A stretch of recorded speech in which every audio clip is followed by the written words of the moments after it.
Em 1995, Elon Musk tinha apenas um computador para manter a sua primeira empresa funcionando. Durante o dia, a máquina sustentava o site no ar. Durante a noite, Musk interrompia o serviço para conseguir alterar e compilar o próprio código. Ele dormia no escritório, tomava banho em uma unidade do YMCA e pedia para os funcionários chutarem o saco de dormir quando chegasse pela manhã, porque ele não queria perder tempo dormindo. 5 anos depois, já com uma empresa avaliada em centenas de milhões de dólares, Musk foi afastado do cargo de CEO enquanto estava viajando para a própria lua de mel. Em 2008, ele assistiu os 3 foguetes explodirem, quase perdeu a SpaceX e ficou sem dinheiro para sustentar a Tesla. E segundo documentos apresentados durante seu divórcio, precisou recorrer a empréstimos pessoais. Só que, em junho de 2026, mais de 30 anos depois daquele primeiro escritório, a abertura de capital da SpaceX fez a Forbes estimar sua fortuna em 1,1 trilhão de dólares. Por alguns dias, Elon Musk se tornou a primeira pessoa da história a ultrapassar a marca de 1 trilhão de dólares em patrimônio estimado. E ele não chegou até lá apenas criando empresas. Musk foi afastado de 2 delas, entrou em conflito com praticamente todos os grandes sócios que teve, quase levou alguns negócios à falência, foi processado por fundadores, acionistas e órgãos reguladores,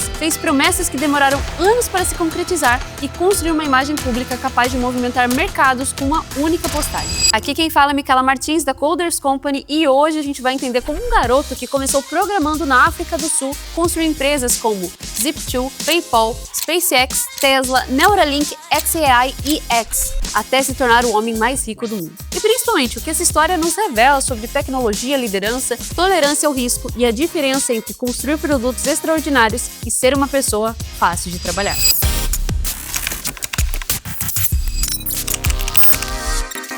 Elon Reeve Musk nasceu em 28 de junho de 1971, em Pretória, na África do Sul. Sua mãe, Maya Musk, trabalhava como modelo e nutricionista, e seu pai, Aaron Musk, era engenheiro e empresário. Os pais se separaram quando Elon ainda era criança, e ele manteve durante parte da juventude uma relação extremamente difícil com o próprio pai. Anos depois, Musk descreveria essa convivência como uma das experiências mais dolorosas da sua vida. Na escola, ele também não tinha uma rotina exatamente tranquila, vamos falar assim. Musk era introspectivo, passava longos períodos lendo e sofreu episódios gravíssimos de bullying. E uma das agressões mais conhecidas foi empurrado de uma escada e precisou ser hospitalizado. Foi nesse período que os computadores entraram na sua vida. Por volta de 10 anos, ele manteve contato com o Commodore VIC-20 e começou a aprender programação sozinho. Aos 12 anos, desenvolveu um jogo chamado Blaster, no qual o jogador precisava destruir uma nave alienígena carregada com armas. O código foi publicado em uma revista sul-americana e Musk recebeu aproximadamente $500 por ele. Então, sim, antes de ser CEO, investidor de rede social, Musk realmente escreveu o software. Mas também é importante tomar cuidado com uma parte da mitologia construída sobre a sua infância. Durante anos, circulou a afirmação de que Elon Musk teria construído seus negócios utilizando uma fortuna herdada de uma mina de esmeraldas pertencente ao pai. A realidade parece ser mais complicada do que isso. O pai de Musk afirmou ter negociado esmeraldas originais de minas da Zâmbia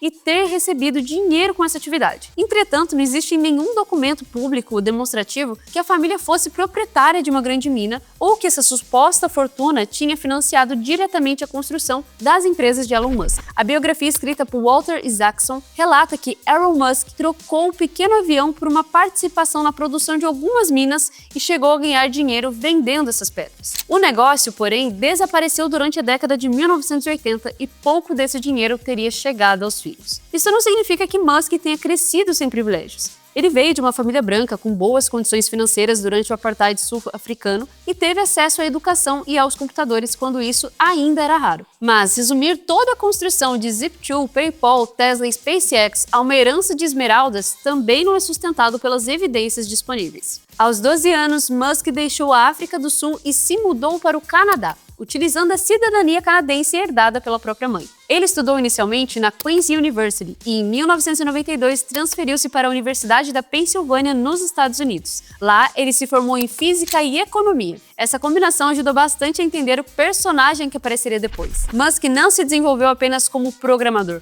Ele passou a enxergar tecnologia simultaneamente como um problema de engenharia, um produto e um instrumento para movimentar capital. Depois da universidade, foi aceito em um programa de pós-graduação em Stanford. Porém, abandonou o plano quase que imediatamente para entrar na onda comercial da internet. Era 1995. A maioria das pessoas ainda não entendiam exatamente o que fariam com a internet. Mas Musk acreditava que tinha encontrado uma janela que não ficaria aberta por muito tempo. Elon e o irmão, Kimball Musk, criaram uma empresa inicialmente chamada Global Link Information Network. A ideia era desenvolver um guia digital para cidades, combinando mapas, endereços, informações comerciais e conteúdos de jornal. Hoje isso parece até algo óbvio, mas naquela época listas comerciais ainda estavam presas em catálogos físicos. Muitos executivos não acreditavam que consumidores procurariam as empresas pela internet. A companhia seria rebatizada um tempo depois como Zip2, e nos primeiros meses Musk escreveu grande parte do código, mas ele tinha apenas uma máquina disponível, então ele deixava o site funcionar durante o dia e de noite ele pausava o site para mexer nesse código. Ele dormia no escritório e utilizava instalações da YMCA para tomar banho.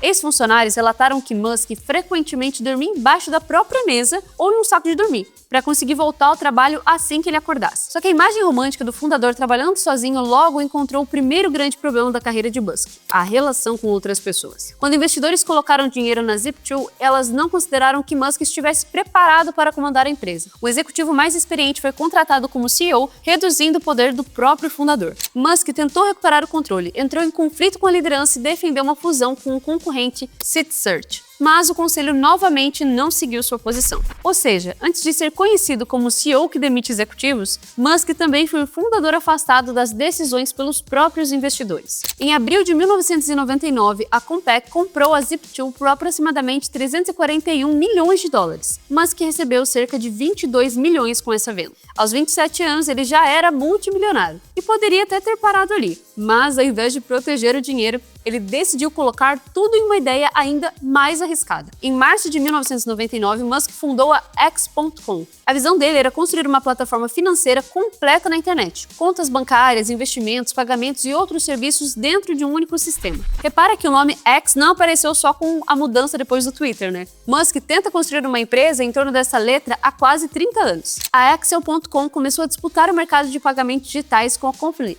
empresa fundada por nomes como Peter Thiel e Max Levchin. A Confluent havia desenvolvido um serviço chamado PayPal, inicialmente utilizado para transferir dinheiro entre dispositivos e depois por e-mail. As empresas começaram uma guerra para conquistar usuários, gastando dinheiro com bônus de indicação e aquisição de clientes. Como aquela disputa poderia destruir as duas companhias, X.com e Confluent decidiram se fundir em março de 2000. A Excel.com foi a entidade sobrevivente e seus acionistas ficaram inicialmente com uma pequena maioria dos votos. Musk assumiu como CEO, só que os conflitos começaram quase que imediatamente. Ele queria manter a visão de uma plataforma financeira ampla e insistia na marca X e defendia uma migração da infraestrutura para tecnologias da Microsoft. Outros executivos acreditavam que a empresa deveria se concentrar no PayPal, que já tinha uma marca mais confiável, e permanecer com a infraestrutura baseada em Unix. Inclusive, que o nome X.com era associado a sites adultos. Mas Musk não recuou. Então, Peter Thiel, Max Levchin e outros líderes organizaram uma movimentação junto ao conselho.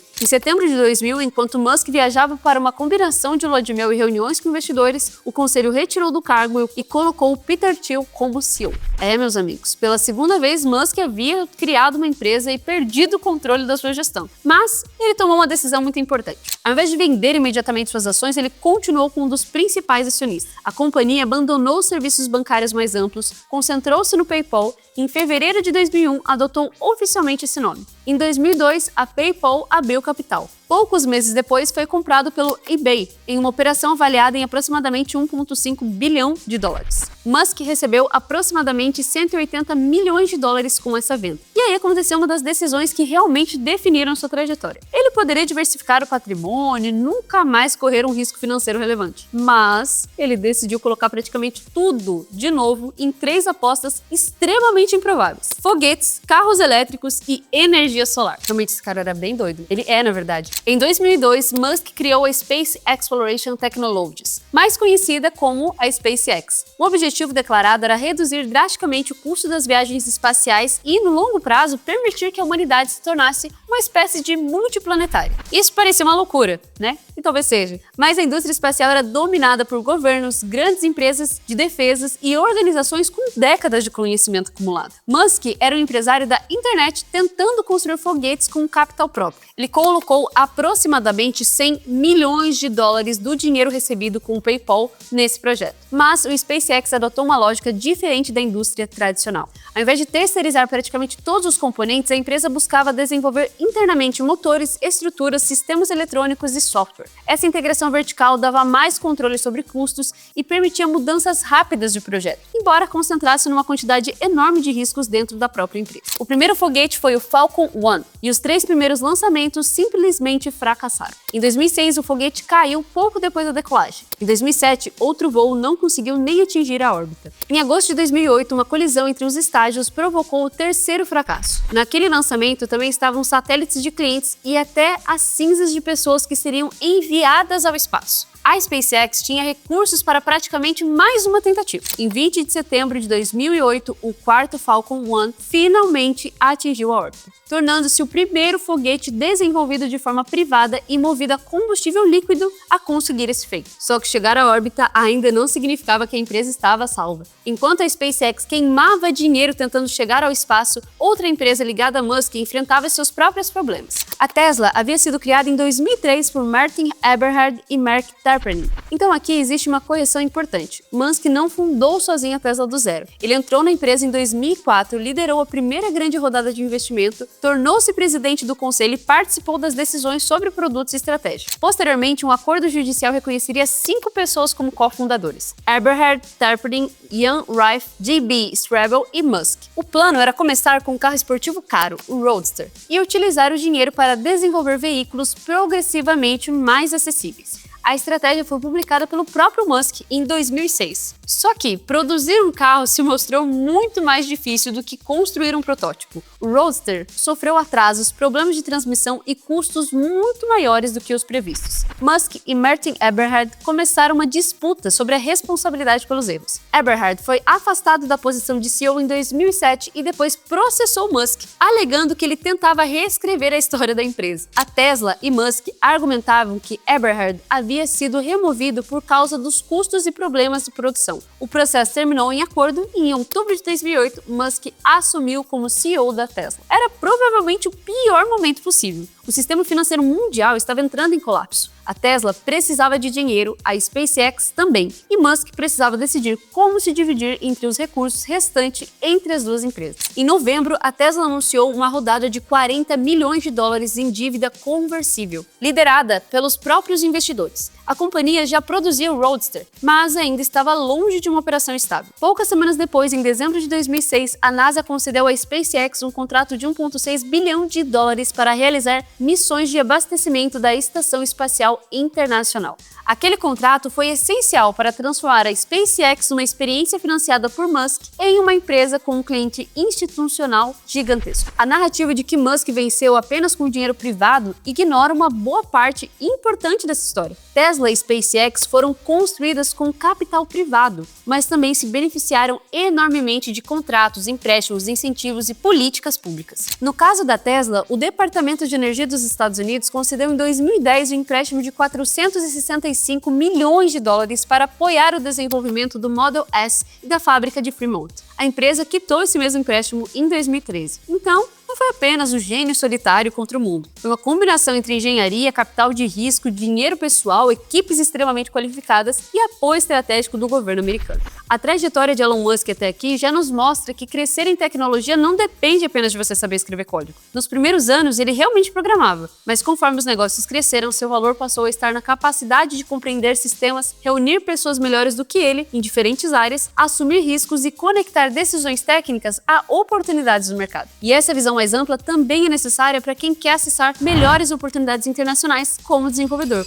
Aqui na Coders, desenvolvedores passam por uma consultoria para entender o seu momento de carreira, identificar o que ainda impede de você competir por vagas no exterior e construir um plano mais claro para trabalhar de forma remota, recebendo em dólar. Então, se você tem pelo menos 2 anos de experiência no mercado de tecnologia e quer dar esse próximo passo, basta apontar a câmera do celular para o QR Code que está aparecendo aqui na tela ou clicar no link da descrição para agendar o seu horário. nada. Agora, vamos voltar lá à história, né? Porque sobreviver a 2008 não transformou Musk imediatamente no homem mais rico do mundo. Na verdade, nos anos seguintes, ele ainda precisava provar que a Tesla conseguia fabricar carros em escala e que a SpaceX conseguiria pousar um foguete depois de lançá-lo. Em 2010, a Tesla abriu capital na bolsa. Em 2012, começou as entregas do Model S, um sedã elétrico desenvolvido para competir não apenas com outros veículos elétricos, mas com carros premiums movidos a gasolina. Essa mudança foi muito importante, até porque, naquele momento, veículos elétricos eram frequentemente vistos como pequenos, lentos, limitados e pouco desejáveis. A Tesla tentou alterar essa percepção começando por desempenho, tecnologia e status. Na SpaceX, a empresa desenvolveu o Falcon 9 e a cápsula Dragon. Em 2012, a Dragon se tornou a primeira espaçonave comercial a entregar carga à Estação Espacial Internacional. Depois, a SpaceX começou a recuperar e reutilizar os primeiros estágios dos foguetes. Ao invés de descartar uma parte milionária do veículo a cada lançamento, a empresa passou a pousá-la verticalmente para utilizá-la novamente. Essa estratégia mudou a estrutura de custos e a frequência possível dos lançamentos espaciais.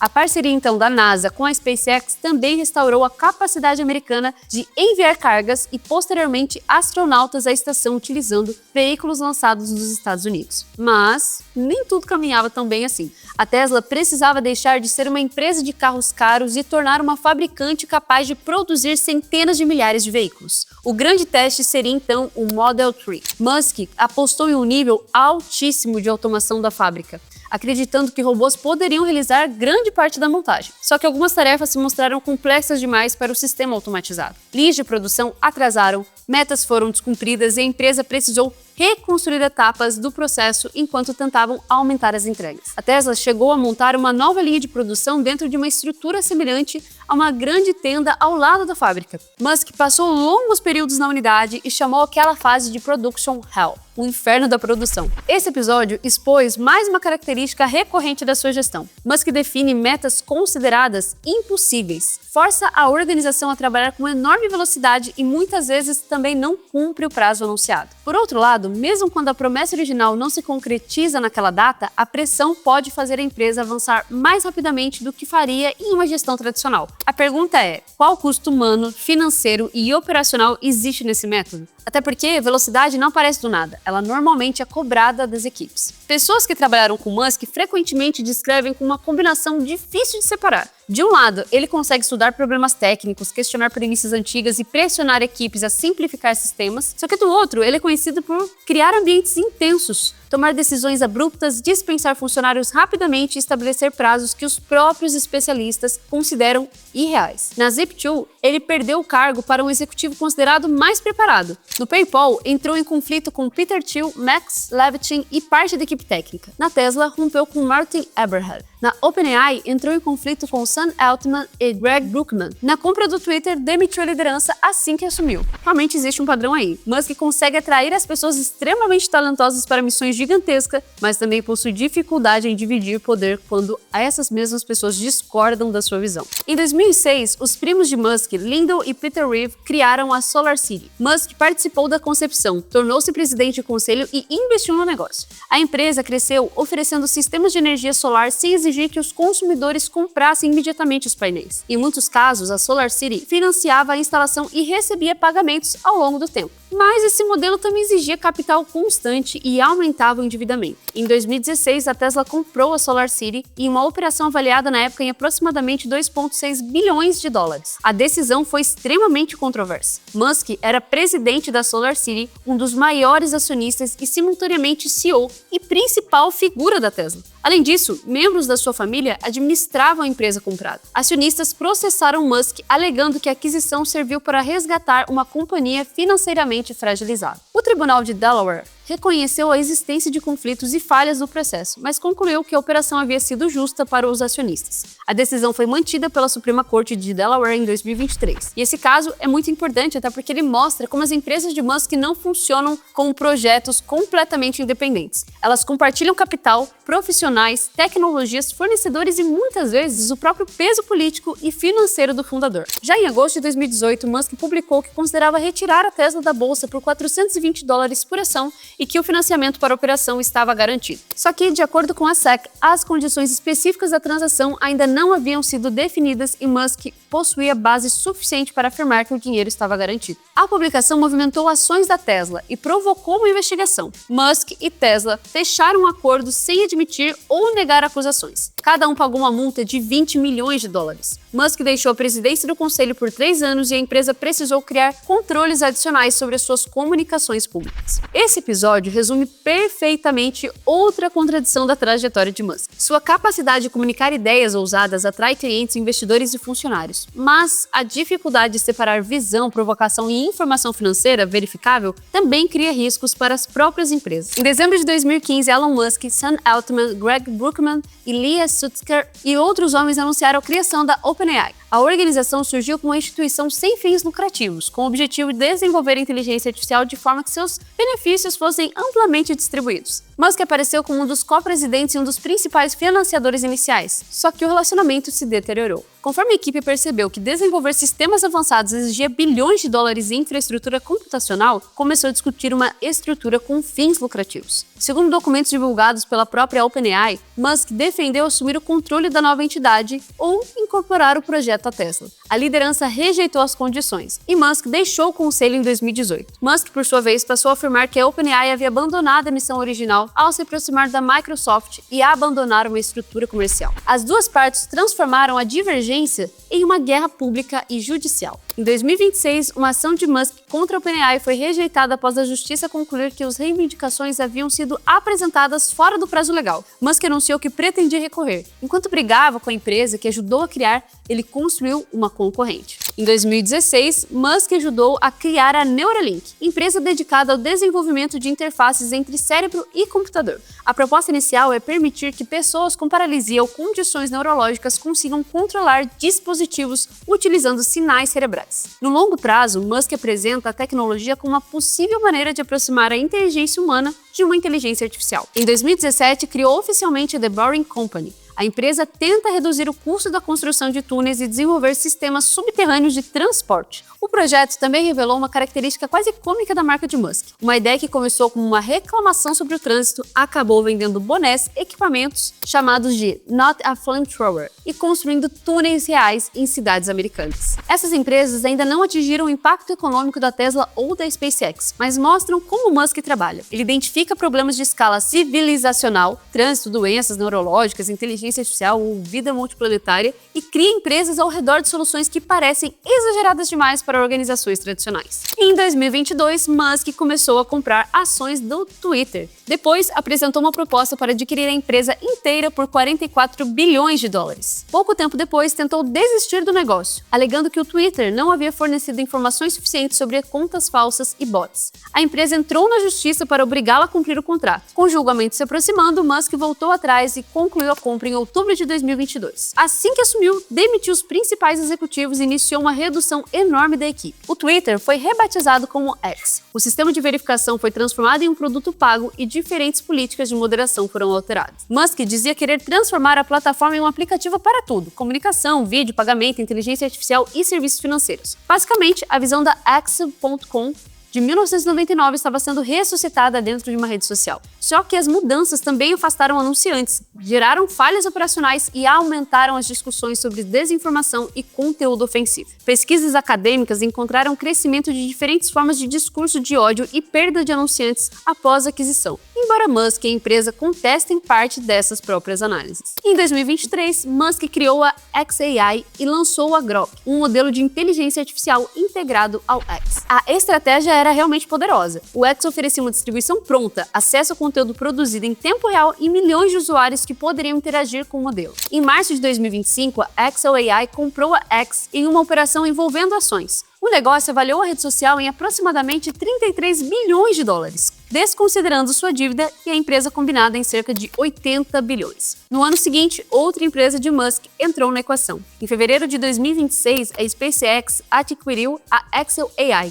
mantendo-a como uma subsidiária e criando um grupo avaliado na operação em aproximadamente 1,25 trilhão de dólares. A justificativa era unir foguetes, satélites, conectividade, dados e inteligência artificial, inclusive com a possibilidade futura de data centers operando no espaço. Parece exagerado? Provavelmente, mas essa é justamente a região em que Musk costuma operar, entre uma ideia que parece absurda e uma infraestrutura que, anos depois, pode se tornar real. Durante muitos anos, Musk evitou a associação política tão direta. Isso mudou de forma radical a partir de 2022, especialmente durante a eleição americana de 2024. Musk tornou-se um dos principais apoiadores financeiros de Donald Trump e colocou a estrutura do X a serviço de uma presença política cada vez mais intensa. Depois da eleição, assumiu um papel no chamado Departamento de Eficiência Governamental, o DOGE, criado para reduzir gastos e reestruturar órgãos federais. A iniciativa provocou demissões, processos e críticas sobre o acesso a dados e autoridade administrativa. Musk deixou o governo em maio de 2025, depois de um período turbulento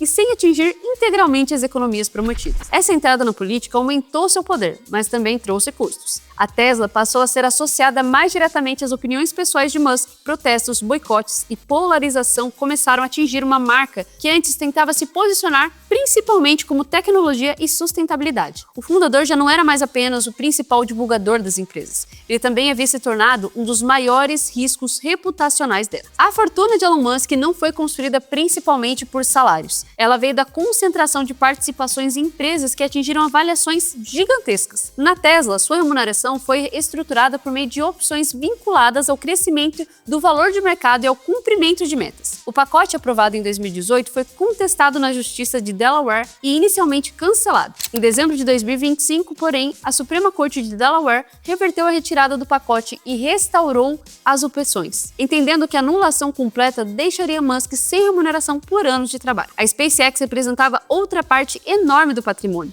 Em 12 de junho de 2026, a empresa começou a negociar suas ações na Nasdaq, com a SpaceX avaliada perto de 2 trilhões de dólares e Musk controlando uma parcela significativa da companhia. A Forbes estimou a sua fortuna em aproximadamente 1,1 trilhão. Ele havia se tornado a primeira pessoa a ultrapassar a marca de 1 trilhão de dólares em uma estimativa pública de patrimônio. Mas é preciso entender o que isso significa. Musk não recebeu 1 trilhão de dólares em uma conta bancária. A maior parte desse valor estava ligada a ações e opções de empresas. Quando o preço desses ativos sobe, sua fortuna estimada também cresce. Só que quando cai, bilhões podem desaparecer sem que ele tenha comprado ou vendido nada. Poucos dias depois, a queda das ações da SpaceX e novas restrições sobre partes das ações da Tesla fizeram Musk perder o status de trilionário. Recentemente, em 16 de julho de 2026, a Forbes estimou seu patrimônio em aproximadamente 843 bilhões de dólares. Ainda é o homem mais rico do mundo, mas já não está mais na casa do trilhão. Afinal, Musk foi ou não o primeiro trilionário da história? De acordo com a metodologia da Forbes, sim, mas foi um marco temporário baseado no valor de mercado de participações altamente voláteis. É fácil explicar a trajetória de Musk escolhendo apenas uma narrativa,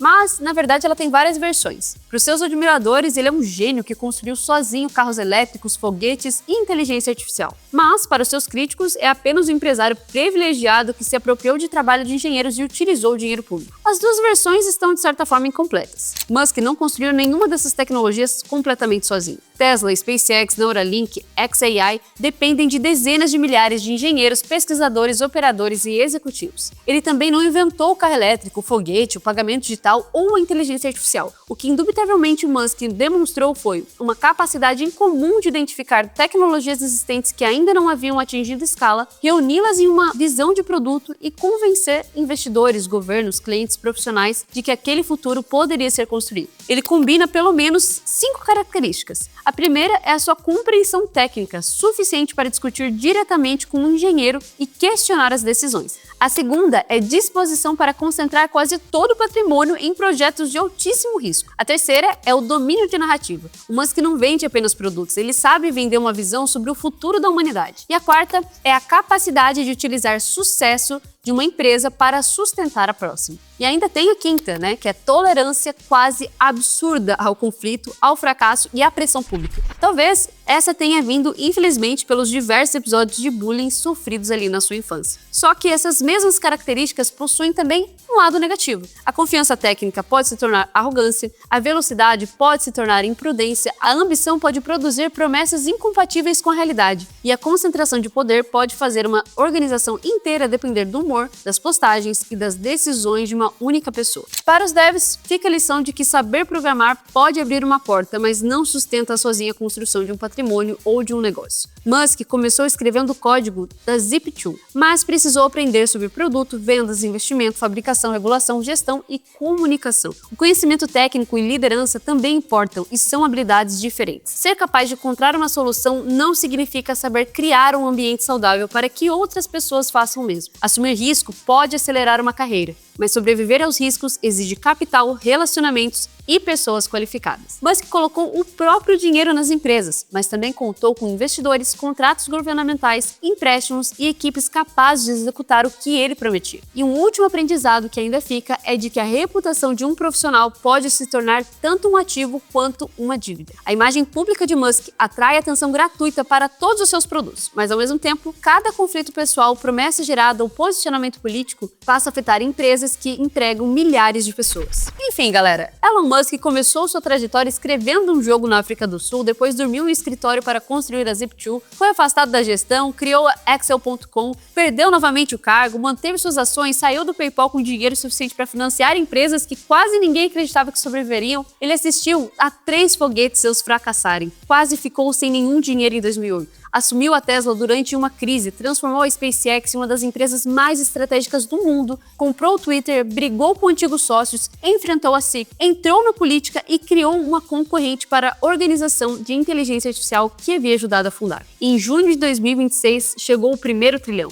Poucos dias depois, perdeu mais de 100 bilhões de dólares no papel e voltou a ser apenas o homem mais rico do mundo. A história de Musk não é a história de um gênio que acertou tudo, mas é a história de alguém que errou publicamente, foi expulso, quase quebrou, entrou em conflitos e que poderia ter evitado, mas continuou fazendo grandes apostas suficiente para que um único acerto compensasse vários fracassos. O mais intrigante não seja talvez que Musk tenha construído tantas empresas, e sim que depois de mais de 30 anos ele continua administrando praticamente todas elas como se ainda estivesse naquela primeira sala da Zip2, trabalhando durante a madrugada, alterando sistemas em produção e acreditando que qualquer limite pode ser removido se as pessoas trabalharem rápido o suficiente. Loucura, né? Mas me diz aí a sua opinião. Elon Musk chegou tão longe por causa da sua capacidade técnica, da sua tolerância ao risco ou da habilidade de convencer outras pessoas a acreditarem nas suas ideias? E você, trabalha em empresas comandadas por ele? Quero saber a sua opinião, então já deixa aqui nos comentários. E se você quer aprender mais com histórias sobre pessoas que construíram a tecnologia e todo esse mundo da programação,